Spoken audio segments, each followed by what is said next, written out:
my devlog for January 2024. I will be talking this devlog about weapons. I am very close to finishing all of the weapons. The plan is to have 3 weapons for each weapon slot.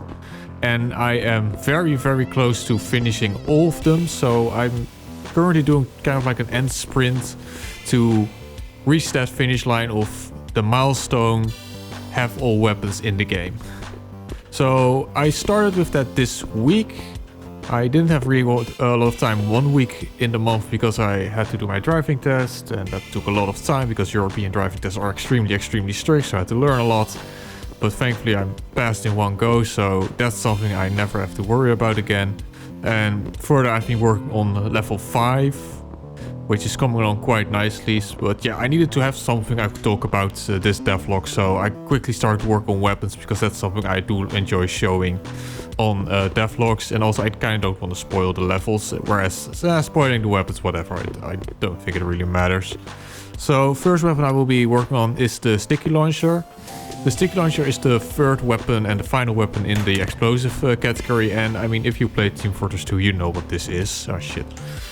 It's a sticky launcher. It sticks to surfaces. It also sticks to enemies, unlike TF2 where they bounce off. So yeah, they do massive amounts of damage. Is futile. Now they are quite inaccurate. Like that's the one. They are very slow moving projectile. Probably the slowest like fired projectile in the game. And it's also very inaccurate. So if I like spam, you can see just very inaccurate, and that's just to prevent people from using it as a sniper, because you should not be using this as a sniper. And kind of, if I found that if you make this super accurate at long range, it would just overshadow the grenade launcher. Speaking of the grenade launcher used to have the detonation mechanic, but I didn't really like the detonation mechanic, especially because the cluster grenades just don't work really well with the... Oh, that's another weapon I was gonna show. With the water, because the water, when you shoot an explosive in the water, it overrides the sound effect, and with the cluster grenades it just didn't sound very good. And I never really liked the cluster grenade. I mean, I liked them, but during a lot of playtesting I just don't find them to be that effective. So I have changed the way special weapon functions work. I'm not gonna go into it deeply, but it used to be hard-coded in the weapon class, and it's now subdivided in child class components, which works a lot better. So there's now a separate class that handles special weapon functions. So the 2 weapons that have special weapon functions is this, the grenade launcher, and the sticky launcher. So the sticky launcher has the remote detonation, and the new alternate fire for the grenade launcher is a redirect. So I can hold spacebar and redirect the grenade somewhere. So when I hold spacebar, the game is constantly checking what my direction of looking is, and when it senses that it has gone from the start position to a specific direction, it will copy that direction into the grenade, the trajectory, whatever. So yeah, I will also be coding a auto aim feature for this, because right now if there's an enemy like to the right and you do this, it's basically impossible to hit the enemy, because there is, yeah, you're not gonna do that. It will be so accurate, it requires so much skill that it would just not be worth doing. But so yeah, what you can do is basically shoot around corners, which you could already do a bit with the grenade launcher, because you could do this. But now you have that feature enhanced of shooting around a corner, because you will, if there's an enemy around the corner, you can do this. So you have to time it a bit carefully. Yeah, so timing it is a bit difficult because the projectile is quite fast. There, I had it in. And then like, if there's an enemy here, it will automatically lock onto that enemy and then hit him. So yeah. Yeah, it is a bit of a skill cannon, because again, it is quite tough to time. Yeah, there I have 2 in a row. Yeah, once you get used to it, it isn't too difficult. So yeah. I didn't plan to take that teleport to show the grenade on around the corner. That was an accident. Yeah. So another weapon I was using, I already picked up, is the spear. So that will be the final melee weapon. And it just has really long range, but it has low DPS. It's also freaking huge. Like if you check the character model, oh my god. It's obviously not textured. Oh, looks like I already spawned the robot. No, I didn't, right? Yes, I did. I blew it up with the grenades. Kill protocols all engaged. Poke, poke, poke. For some reason, it's really funny to just poke something to death. I don't know why. Just like, I mean, I guess all of the mighty knights who died during the Dark Ages by peasants with spears wouldn't be laughing as much. But yeah, spear, greatest weapon of the in human history, basically. After the AR-15, obviously. So next up, this is the last weapon. I literally started development on this weapon today, so I want to get this done before the devlog. Yeah, it's a grenade. It's a fire grenade, and that's basically it. You can throw it, it bounces a lot, or you can lob it. So there currently are no animations, but a lob is a lot lower velocity. Now, this is obviously very, very boring, and you wouldn't pick this over the flamethrower or the burst launcher. So I'm gonna work on two additional mechanics for this weapon. The first mechanic I will get is the same mechanic that's in Half-Life, where it actually copies your momentum. So in Half-Life, if you throw a grenade, you actually it actually copies your momentum of your character.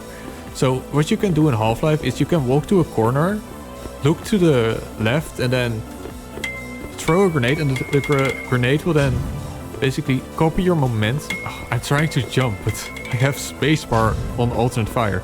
So, and then the grenade would like go here instead of forward because it copies your momentum. It's also allowed like for lob throws, like in Counter-Strike, where if you want to like lob something over a fence, you can just jump and lob it, and it would just copy your momentum to get extra height. So yeah, that would be a really cool mechanic. Another mechanic that I will be doing is actually make this an area denial tool, where it spawns fire, and the fire will actually flow over the floor. So the best way I can show this is actually by drawing it. So it would basically, the thing would explode, so like here.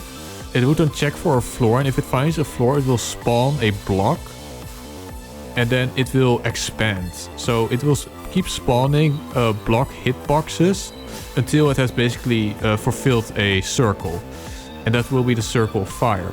Now, this is basically what's called marching cubes, where you just are slowly engulfing something. Now, let's say you have a small hallway like this. Obviously, the fire couldn't spread all the way around, so what it will do is it will basically spread out further. So instead of having a patch of fire like this, it will be longer, because it has and this surface area will then be the same. So the fire will just spread across this hallway, and because this hallway is narrow, there is more surface area to spread out up and down. Another thing that I wanted to do is go off slope. So if you have a slope and the fire grenade will go off here, the Martian cubes will basically do this. So you spawn a original cube, like, okay, let's see if I can go to the left. Let's see, can my fire flow to the left? No, it can't flow to the left. Okay, can it flow to the right? So cube. Yes, it can cube to the right. Can it cube down? Yes, it can. So, and that way it will basically flow down the ramp. And that's what I'm planning to do as a special function for the fire grenades. Also, it's just like the spear and the energy sphere and the sticky launcher, turret textures. Another thing I did this month was I finally fixed weapon clipping with a shader. So this is mostly for the portals, which are unfortunately still not seamless. I actually kind of didn't want to work on it. So I only did the weapons effort. I didn't really work on the portals. Oh yeah, I did. You can now shoot projectiles through portals. So that also now works. But yeah, so you can actually see it the best with the spear, because this spear is freaking huge, but it doesn't clip into the wall, even though it is massive. It's using a shader technique. So now I'm not gonna explain it. It's too long. Basically, I'm using a shader technique, but the shader technique is a bit weird. What you basically do is you shrink the model inside of the shader. So I basically shrink it 1,000 times smaller, and then project it again in front of the world. So yeah, I'm not using separate render layers, because Unreal just can't do that. I looked it up. Unreal just can't do it, which is extremely frustrating because so many other game engines solve this issue of first-person weapon clipping by just having a separate render layer. And in many other game engines, you can just tick a box like render in a first-person animation layer, but nope, Unreal can't do it. Or you have to heavily modify the engine. So yeah, unfortunate. So that's fixed. Any last things to talk about? Yeah, okay, last things to talk about, again, weapons. So there are 4, after I have fully implemented the 3 weapons I showed now, so the energy spear, the sticky launcher and the fire grenades. The only thing that's left is a plasma weapon. So this will be the final plasma weapon, a plasma machine gun. Yeah, guess which weapon that is. Hints. No hints. Just if you don't know this, I mean, come on. The last energy weapon I still need to make, and then the final 2 nuclear weapon types. So a grand total after the 3 weapons I'm currently developing, 4 more weapons. So the plasma MG, a final energy weapon, which I already know what's going to be, and I already know what's going to be my 2 final nuclear weapons. And after that, it's done, the weapons, and then I can fully focus on levels and enemies. Obviously, enemies are also going to have weapons, but I'm not going to have to code anything for the new weapons, because they don't use any special functions most of the time. And yeah, that's it. That was this devlog, mostly on weapons. And I will be probably showcasing some new enemies next month. Okay, bye.